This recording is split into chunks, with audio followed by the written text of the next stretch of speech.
आज से तुम सब इस जंगल में रहोगे और इस जंगल में तुम्हारा कोई राजा शेर नहीं होगा। अगर जंगल का राजा शेर नहीं होगा तो कौन होगा? इस छत्ते के अंदर इस विशाल जंगल की रानी मैं हूँ और आज से तुम सबको मेरा ही आदेश मानना होगा। सुंदरवन जंगल में बहुत दिनों से किसी मेहमान के आने की जोर शोर से तैयारियां चल रही थीं। जंगल में पेड़ों पर जग्गू बंदर छोटे छोटे बल्ब की झालर लगा रहा था और पेड़ के नीचे खड़ा हुआ भीमा हाथी खड़ा हुआ जग्गू को देख रहा था।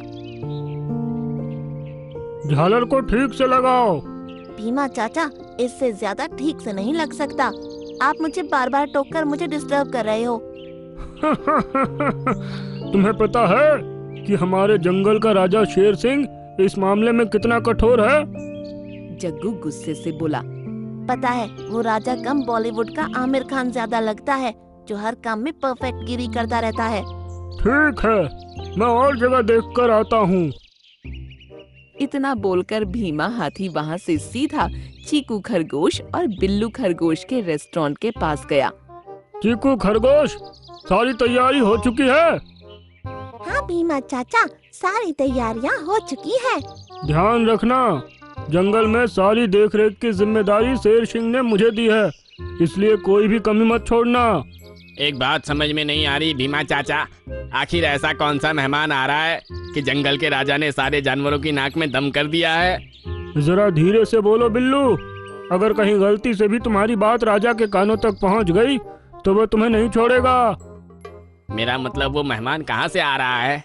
वो शेर सिंह का बचपन का दोस्त है, जो कि दुबई के जंगल का राजा है। आज ही वो आ रहा है। तभी एक सुंदर चिड़िया उड़ती हुई वहाँ पर आ गई। जंगल के महाराज, सिंह शेर ने आपको बुलाया है।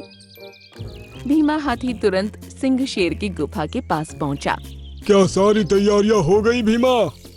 भीमा नजरें नीची किए हुए बोला। जी महाराज, सारी तैयारी हो गई। याद रखना भीमा, जंगल की सजावट और खाने की जिम्मेदारी मैंने तुम्हें सौंपी थी, तो किसी भी चीज की कमी ना होने पाए। कुछ ही देर में सिंह शेर का दोस्त दुबई का शेर वहाँ आ गया। ओह हो, ओए हुई, तुम तो काफी कमजोर हो गई है। ऐसी कोई बात नहीं मेरे दोस्त, असल में अब मेरी उम्र हो गई है, इसलिए मैं अपनी बॉडी का मेंटेनेंस बनाकर चलता हूँ। हम तुमको देखकर बहुत खुश होती, आखिर तुम हमारे बचपन का दोस्त होती।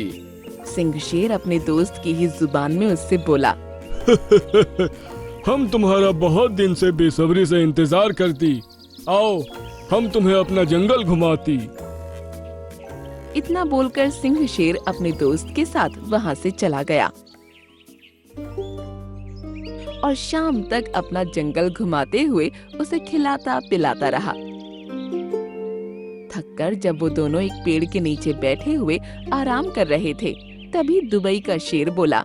हमें तुम्हारा जंगल बहुत पसंद आती, यहाँ का खाना भी बहुत लाजवाब होती। तभी एक मधुमक्खी दुबई के शेर के कानों के पास आकर भिन भिन करने लगी। सिंह शेर, ये मधुमक्खी कौन होती?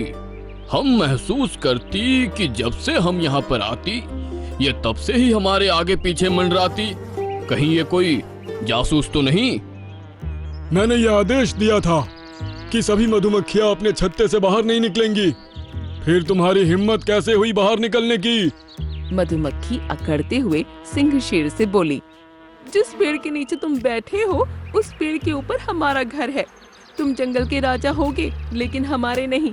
हमारे यहाँ राजा नहीं, रानी होती है, और मैं सिर्फ अपनी रानी का आदेश मानती हूँ। मधुमक्खी की बात सुनकर सिंह शेर क्रोधित हो गया और अपने सैनिकों की ओर देखकर बोला। देखते क्या हो, इसी पेड़ के ऊपर इसका घर है, तोड़ दो इस मधुमक्खियों के छत्ते को। राजा का आदेश सुनकर सैनिकों ने मधुमक्खी के छत्ते को तोड़ दिया। राजा अपने दोस्त के साथ वहां से चला गया, मगर वो नहीं जानता था कि वो सब जादुई मधुमक्खियां थीं। कुछ ही देर में वो छत्ता अपने आप फिर से ठीक होकर दोबारा बन गया और वही मधुमक्खी अपने छत्ते के अंदर चली गई, जहां उसकी रानी उससे बोली। हमारे छत्ते को तोड़ने की किसने हिम्मत की? इस जंगल के राजा सिंह शेर ने। लेकिन क्यों? मधुमक्खी अपनी रानी को सारी घटना बताती है। मधुमक्खी की बात सुनकर उसकी रानी क्रोधित अवस्था में बोली, अच्छा तो ये बात है, लगता है उसे मेरी जादुई शक्तियों का अंदाजा नहीं। इतना बोलकर मधुमक्खियों की रानी ने अपनी आंखें बंद कर लीं और कुछ मंत्र पढ़ने लगी। देखते ही देखते उसका छत्ता अंदर से बहुत विशाल हो गया और एक सुंदर जंगल में परिवर्तित हो गया। अरे ये क्या, अपना छत्ता तो सुंदर जंगल में परिवर्तित हो गया। अब इस जंगल में उस सिंह शेर के सभी जानवर रहेंगे और उसका दुबई का दोस्त इस जंगल की जेल में रहेगा। लेकिन उसके जंगल के जानवर हमारे छत्ते के जंगल में कैसे आएंगे? वो अपने आप आ जाएंगे। तभी धीरे धीरे करके सिंह शेर के जंगल के जानवर गायब होने लगे। कोई भी जंगली जानवर गायब होता, वो अपने आप को छत्ते के अंदर सुंदर जंगल में पाता। अपने आप को सुंदर जंगल में पाकर भीमा हाथी जग्गू बंदर से बोला, ये कैसा चमत्कार है जग्गू, हम इस जंगल में कैसे आ गए? ये जंगल तो बहुत सुंदर है। आपने शायद ठीक से देखा नहीं भीमा चाचा, सिर्फ हम दोनों ही नहीं बल्कि हमारे जंगल के सारे जानवर इस जंगल में अपने आप आ गए हैं और सभी हैरत से इस जंगल को देख रहे हैं। तभी मधुमक्खियों की रानी उड़ती हुई उन दोनों के पास आकर बोली, आज से तुम सब इस जंगल में रहोगे और इस जंगल में तुम्हारा कोई राजा शेर नहीं होगा। अगर जंगल का राजा शेर नहीं होगा तो कौन होगा? इस छत्ते के अंदर इस विशाल जंगल की रानी मैं हूँ और आज से तुम सबको मेरा ही आदेश मानना होगा। इधर दुबई का शेर अपने दोस्त सिंह शेर से बातें कर रहा था कि अचानक दुबई का शेर बातें करते ही वहाँ से गायब हो गया। अरे ये कैसे हुआ? मेरा दोस्त कहाँ गया? सिंह शेर अपने दोस्त को पूरे जंगल में तलाशने लगा, मगर उसने देखा कि उसका पूरा जंगल खाली हो चुका था। थक हार कर सिंह शेर एक पेड़ के नीचे उदास होकर बैठ गया। अपने आप से बोला, आखिर मेरे जंगल के सभी जानवर कहाँ गए और मेरा दोस्त अचानक ही गायब हो गया? ऐसे कैसे हो सकता है? तभी वही मधुमक्खी सिंह शेर के पास आकर हंसती हुई बोली, कैसा लग रहा है अब? उसने जैसे ही पेड़ के ऊपर नजर मारी तो उसे वही छत्ता नजर आया जो उसने कुछ देर पहले तुड़वा दिया था। ये छत्ता तो मेरे सैनिकों ने तोड़ दिया था, ये दोबारा कैसे बन गया? तुम शायद हमें नहीं जानते, हम सब जादुई मधुमक्खियाँ हैं। समझ गया, इसका मतलब मेरे जंगल के सभी जानवर और मेरे दोस्त के गायब होने में तुम्हारा ही हाथ है। सीधी तरह से मेरे दोस्त और जंगल के सभी जानवरों को वापस कर दो। वो तो संभव नहीं, इसके लिए तो तुम्हें मेरी रानी से बात करनी होगी। तो फिर ठीक है, मुझे अपनी रानी के पास ले चलो। अचानक सिंह शेर वहाँ से गायब हो गया और उसने अपने आप को छत्ते के अंदर स्थित एक सुंदर जंगल में पाया। तो अब कैसा लगा तुम्हें जंगल के शेर? तभी सिंह शेर के कानों में उसके दोस्त की आवाज टकराई जो पिंजरे में बंद था। ओए हुई, हमें यकीन था कि तुम यहाँ जरूर आती और हमको छुड़ाती। सिंह शेर मधुमक्खियों की रानी से बोला, मुझसे और मेरे दोस्त से गलती हुई है, मुझे और मेरे जंगल के वासियों को जाने दो। मैं अपनी गलती की माफी मांगता हूँ। ठीक है, तुम राजा होकर मुझसे माफी मांग रहे हो, मैं तुम्हें निराश नहीं करूंगी, मगर अपनी ताकत का कभी भी गलत इस्तेमाल मत करना और किसी को कमजोर मत समझना। इतना बोलकर रानी ने अपनी आंखें बंद कर लीं और सभी जानवर अपने जंगल में वापस आ गए। हे भगवान, अगर तूने मुझे सारस बनाया था तो मुझे भी और सारसों की तरह 2 पंख क्यों नहीं दिए? मैं अपने साथियों के साथ उड़ नहीं पाता, ना ही वो मुझे अपने साथ रखना पसंद करते हैं। अपाहिज सारस और जादुई चिड़िया। एक जंगल में सभी पशु पक्षी बड़े प्यार से रहा करते थे। उस जंगल में एक बहुत खूबसूरत तालाब भी था जिस पर सभी जानवर पानी पीने के लिए आया करते थे। सारसों का एक झुंड भी सुबह और शाम वहां आता था।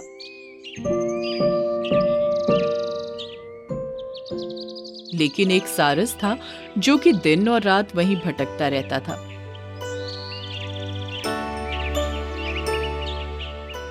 हे भगवान, अगर तूने मुझे सारस बनाया था तो मुझे भी और सारसों की तरह 2 पंख क्यों नहीं दिए? मैं अपने साथियों के साथ उड़ नहीं पाता, ना ही वो मुझे अपने साथ रखना पसंद करते हैं। इससे अच्छा तो मुझे खरगोश ही बना देता, कम से कम तेज भाग तो सकता था। तभी एक हरा तोता वहाँ आता है। मिंकू सारस, मुझे तुम्हारी मदद की जरूरत है। ऐसी मुसीबत में सिर्फ आप ही मेरी मदद कर सकते हैं। आखिर बात क्या है? तुम कहाँ से आई हो? मैं पड़ोस के जंगल से आई हूँ। मैंने सुबह ही एक अंडा दिया था, लेकिन बदकिस्मती से मेरा अंडा घोंसले से लुढ़क कर एक ऐसे गड्ढे में गिर गया है जो कि बहुत बारीक और गहरा है। क्या तुमने उसको निकालने की कोशिश नहीं की? मैंने और जंगल के कई जानवरों ने कोशिश की, लेकिन वो गड्ढा बहुत ही बारीक है, उसमें किसी का हाथ नहीं जा पा रहा। लेकिन तुम अपनी चोंच की मदद से उसको निकाल सकते हो। मैं बहुत खुशी से तुम्हारे साथ चलने के लिए तैयार होता, लेकिन शायद तुमको पता नहीं कि मैं एक पंख से अपाहिज हूँ, उड़ नहीं सकता। तो फिर तुम्हारा कोई दोस्त तो होगा, कोई दूसरा सारस? हाँ, कई सारस हैं और उनके आने का टाइम भी होने वाला है। उसकी बात सुनकर तोता वहीं रुक गया। थोड़ी देर बाद जब सारसों का झुंड आया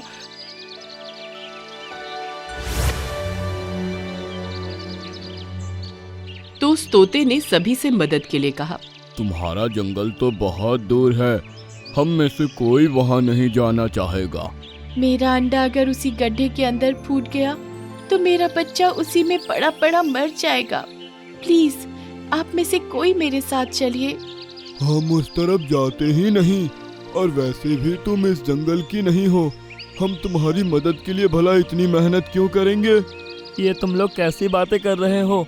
इसके बच्चे की जिंदगी का सवाल है। अगर तुमको इसकी इतनी ज्यादा फिक्र हो रही है तो तुम ही क्यों नहीं चले जाते? उड़ नहीं सकते तो चल कर चले जाओ, पैर तो तुम्हारे पास भी है ना। इतना कहकर पूरा झुंड वहाँ से उड़ गया। तुम फिक्र मत करो प्यारे तोते, मैं तुम्हारे साथ चलने को तैयार हूँ। सुनकर तोता खुश हो गया और उसको अपने साथ ले चली। कुछ घंटों चलने के बाद मिंकू सारस के पैर दर्द करने लगे। वो बीच बीच में थोड़ी देर आराम करता और फिर अपना सफर तय करता। इसी तरह रुकते रुकाते शाम होने तक वो दोनों जंगल पहुंच गए। मिंकू सारस, यही है वो गड्ढा। सुनकर मिंकू सारस ने उसमें झांक कर देखा तो उसको काफी अंदर एक अंडा नजर आया। मैं अभी इसको निकालता हूँ। मिंकू सारस ने अपनी पतली गर्दन गड्ढे के अंदर डाली और फिर अपनी बारीक चोंच की मदद से अंडे को बड़े आराम से निकालकर जमीन पर रख दिया, जिसको देखकर तोता बहुत खुश हुई। तुम्हारा बहुत बहुत शुक्रिया मिंकू सारस। मुझे खुशी है कि मैं तुम्हारी मदद कर पाया, लेकिन अब मेरे पैरों ने जवाब दे दिया है। अब तो शायद सुबह ही यहाँ से निकल पाऊंगा, जब मेरा दर्द निकल जाएगा। तभी वो अंडा हरकत करने लगा और एकदम से चटकने लगा। अगले ही पल उसके अंदर से एक नीले रंग का चूजा बाहर निकला। देखते ही देखते वो चूजा अपनी मम्मी चिड़िया के आकार का हो गया और उड़ने लगा। ये देखकर मिंकू सारस चौंक पड़ा। हाँ? ये कैसा जादू है? तुम तो अभी पैदा हुए हो, एकदम से बड़े हो गए और अभी से उड़ने भी लगे। ये सब कैसे हुआ? अब तुमको चलकर जाने की जरूरत नहीं पड़ेगी। इस जंगल से तुम अपने पंखों पर उड़कर जाओगे। हाँ?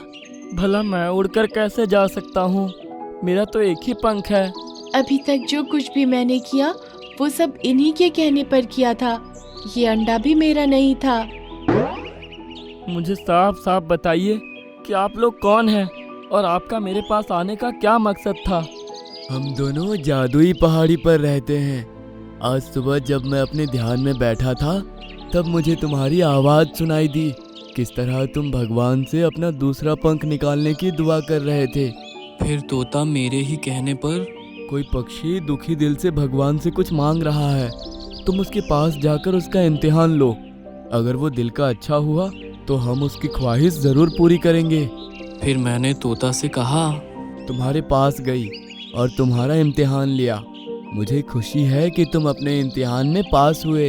ये सुनते ही मिंकू सारस खुश हो गया। अब ये लो अपना इनाम। कहकर उसने अपने पंख जोर से फड़फड़ाए और मिंकू सारस के ऊपर से 2-3 चक्कर काटे। कुछ जादू सा हुआ और तभी मिंकू सारस का दूसरा पंख भी निकल आया। अपने पंखों को इस्तेमाल करो मिंकू सारस। सुनकर उसने पंख फड़फड़ाए और फिजा में उड़ गया। उसने 1-2 चक्कर घूम घूम कर लगाए और वो उस वक्त बहुत खुश हुआ। अरे वाह, ये है, यस, अब मैं भी उड़ सकता हूँ। फिर वापस उनके पास आया। आप दोनों का बहुत बहुत शुक्रिया। आपने मुझे एक और पंख देकर मेरी ख्वाहिश पूरी कर दी। अब तुम अपने जंगल जा सकते हो मिंकू सारस। याद रखना, जिस तरह आज मेरी मदद के लिए तुम आगे आए थे, आगे भी इसी तरह दूसरों की खूब मदद करना। मेरी मदद करने की आदत की वजह से ही मुझे मेरे पंख मिले हैं। मैं वादा करता हूँ आगे भी इसी तरह सबकी मदद करने को तैयार रहूँगा। ये कहकर वो उन दोनों को गुड बाय बोलकर खुश होते हुए आकाश में उड़ गया। जब वो तालाब पर पहुंचा तो बाकी सभी उसको उड़ता हुआ देख हैरान रह गए और खुश भी हुए। अरे मिंकू सारस, तुमको दूसरा पंख कैसे आ गया? ये सुनकर मिंकू सारस ने उनको खुश होते हुए सब कुछ कह सुनाया। हमें बहुत खुशी हुई कि अब तुमको हमसे अलग नहीं रहना पड़ेगा। तो देर किस बात की है, चलो आज से मैं भी तुम्हारे साथ चलता हूँ। सुनकर सभी सारसों का झुंड हवा में उठा और फिर मिंकू सारस भी खुश होते हुए उनके साथ सैर के लिए चला गया।